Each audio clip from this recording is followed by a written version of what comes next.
Hey, what's going on, everyone? Justin again, as always. Thanks for watching my channel. You can see that we're staring at a Toyota RAV4 engine. Now, I just came into this just this morning. My boss is already down here. He got down here super early, yanked it out, and now I'm fixing to stab it back in. Reason for pulling it, had to change out the transmission front pump seal. It was leaking. This is kind of an emergency kind of repair because this vehicle is going back east here in the next day or so. And unfortunately, we're not open on weekends, so we come in here to blast this thing out. So the question that I've been asked from time to time is, how do you know when you're ready for that next level? We're going to talk about this right now with next level repair. Sometimes you get into jobs that you didn't have anything to do with, but if you've been doing heavy line for a while, you could pretty much figure out the nuts and bolts of things, figuring out where stuff goes, especially if you've been doing it enough. One of those jobs, prime example, back in the back, I've got this Ford 6-liter. Now it's been a few months, several months since I've actually worked on a 6-liter by doing any kind of a head job. And that one's got the entire cab ripped off, pieces everywhere. So I'm having a difficult time trying to reroute things and figure out where stuff goes because it has been so long since I touched it. I'm hoping I can get that done too, but for today, we're gonna try to smash this out real quick. But how do you know when you're ready for that next level? By running into jobs like this. Sometimes you're just gonna get put in a place or position where you gotta put something back together that you didn't take apart. So let's see how we do.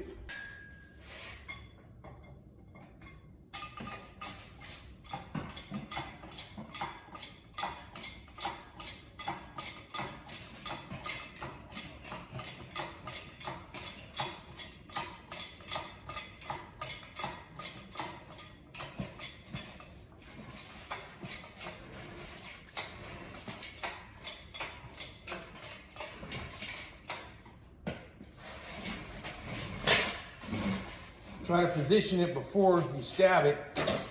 Center of gravity, the higher you go, the more difficult it can be to maneuver the engine hoist. Secondly, with bigger engines, you start moving it around when it's too high, you can find yourself in an awkward position. It might just tilt the other direction on you. I've only ever seen that happen one time. Now I got this coming down super slow. I can hopefully maneuver it into position here.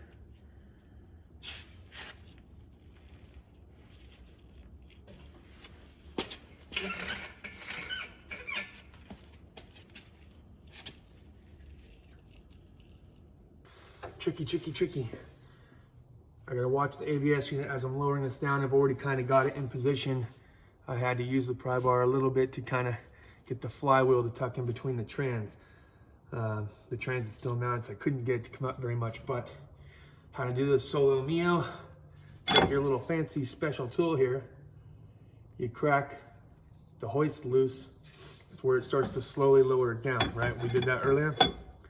But then, just with your finger, how you do it by yourself is you slowly control it. You just loosen it up. Take your time, go as slow or as fast as you need to. But now, we can guide things into place ourselves. And we can stop and check things like wiring harness looms.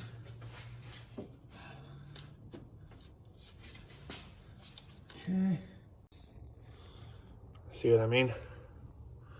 So if there's a way to get that trans to shift up a little bit, this is where I've got to be careful. And it is resting against it, but I do have some space. Okay, now the mildly fun part. Got the engine set in. Was able to get some more movement out of the engine, negotiate the bolts around down to the pocket.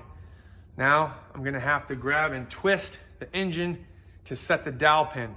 So hopefully it sets, and hopefully I got enough time or enough reach to throw a bolt in. In fact, it might be in my best interest to grab one and pre-stage it. So all I have to do is reach over, slide it in.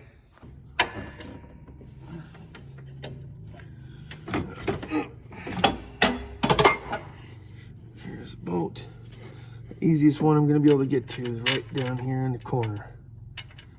Okay. And let's see, we're going to definitely want to twist it this way.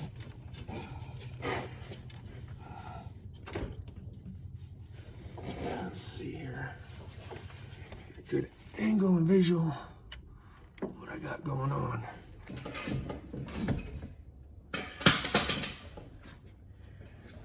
Okay. Oh damn, I can almost push it in. You want to stay?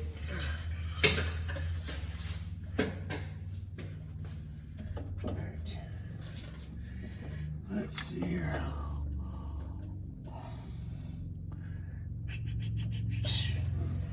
Maybe back a smidgen, actually.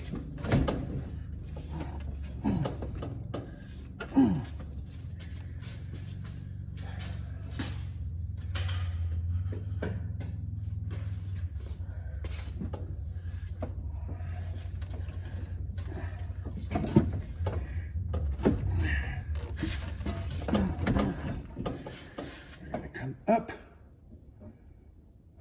I'm pretty close. If I can just get it to stab. Yeah, it'll probably come up.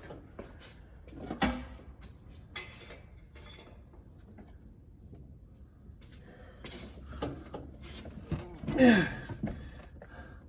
Yeah.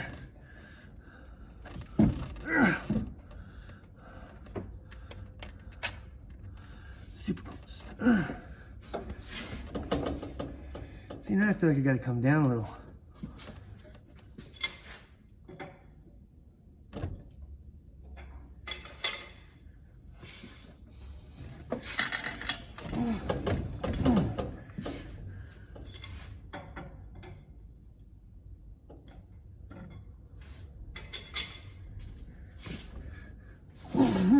Yep.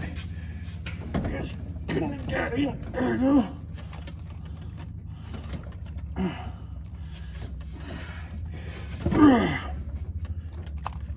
Got you now, suckle. Last time I'm ever gonna get help from this guy. Die. All right, so with a little bit of assistance from Joey, I think the most difficult part was you needed someone, it's just like, it's a finesse thing. But you had to lift up on the engine, kind of twisting it just to get it high enough to start one of the opposite side bell housing bolts. But now that that's in, I got the mount in. Now I'm just gonna start tightening up the mount bolts and hardware. And I ended up grabbing a couple things that I wanted just to say real quick. These Gearwrench swivel impacts are absolutely amazing. I love them. I don't even know how I lived without these things. I only have them in 1/4 inch. I don't have them in 3/8 yet, but I'm definitely considering picking up the 3/8 set. But I've been utilizing the hell out of these now for, what, a couple months, and just absolutely love them. The little icon ratchet's still holding up strong. You can barely tell that it's an icon ratchet. I'll tell you, with all the grease and grit that you have from turning a wrench, whether you're wearing gloves or not, in this case I'm not, I can't even hardly make out what kind of ratchet this is. It pretty much just becomes a black handle. So rock and roll. But at any rate, I'm trying to get down to some tight spot here and get this thing put together. All right, now we got the engine in. We got the engine mount hooked up. We got some of the bell housing bolts up top hooked up. I'm getting ready to play some jams, but I wanted to make mention of this. When you're doing an engine job, and believe me, when you find out the hard way, you try to remember to do this every single time. But as soon as you get a couple of bell housing bolts put in where they're mated together, the trans and the engine, you got your mounts in place so you can get up underneath or whatever, make sure the torque converter spins freely and that it didn't, you know, come out one tooth or one notch. Make sure it's fully set in. Put your torque converter bolts in. Once you have the torque converter bolts or nuts on, go to town. So that's what we're getting ready to do. I'm gonna rock out. I'm going up.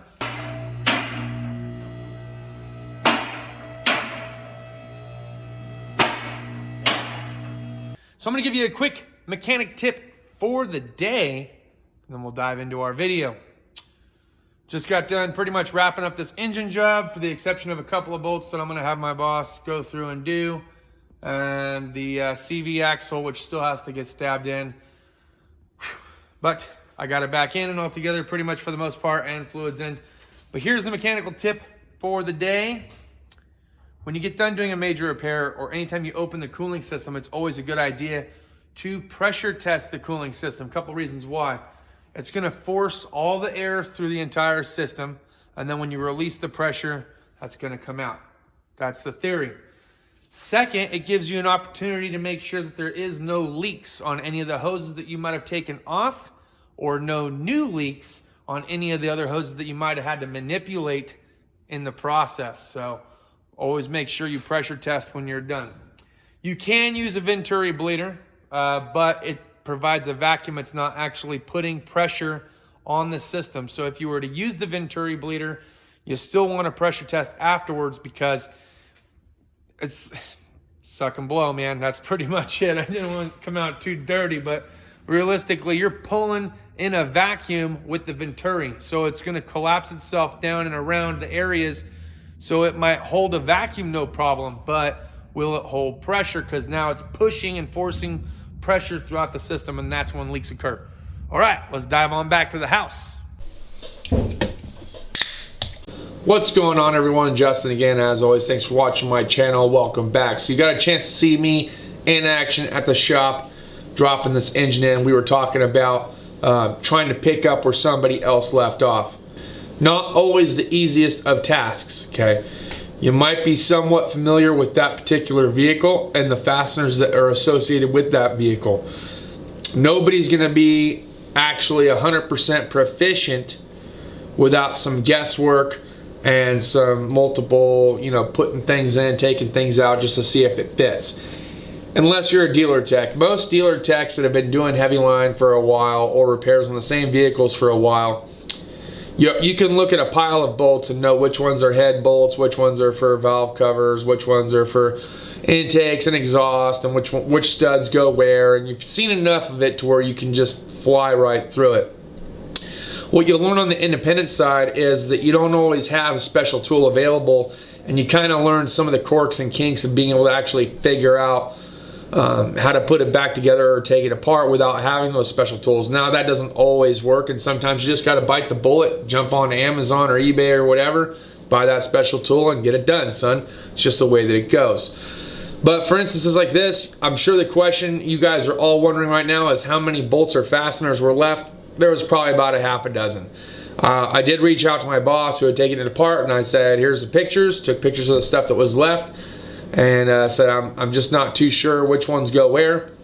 And he had explained to me that a couple of them were for the cross member, there was 4 that were for the lower bell housing that I didn't see, and that it was underneath the cross member, but very easy and minimal stuff. And there was 2 little tiny fasteners that went up top somewhere. I'm not exactly sure where, but other than that, everything else, I mean, it would have started, run up and drive, etc. So I just left the CV axle out of the way so that way he can do the last couple of bolts and whatnot. All fluids aside, you guys heard the tech tip for the day. Overall, it can be a challenge. It can be smooth too. We're going to talk about what jobs pay better, big jobs or small jobs, in our next video, but I'll wrap it up with this. We did have one guy that had quit when I was at Chrysler, and he left a mess, and it took one of our techs that was the senior lineman at the time at least 3 or 4 days to actually figure out how to put this engine and everything else back in it. So I'm not saying it's always easy. You're not always going to get it done in one day. Sometimes you do have to backtrack, but eventually you get most of the stuff put back on, for the exception of 1 or 2 little fasteners. You hope that you could put it all back together, but situation dictates all. And as long as they're little tiny ones and then the vehicle starts, runs, and drives, I'm sorry, you should be okay at that point. Obviously you want to put it all back, but if there's just a situation where you got 1 or 2 fasteners left, you can't seem to figure out where they go, and that's just what it is, man. It's the nature of the beast. That's all I got for this video, guys. I hope you learned something today. If nothing else, hit the like button, share if you want to share. See you guys next time. Deuces.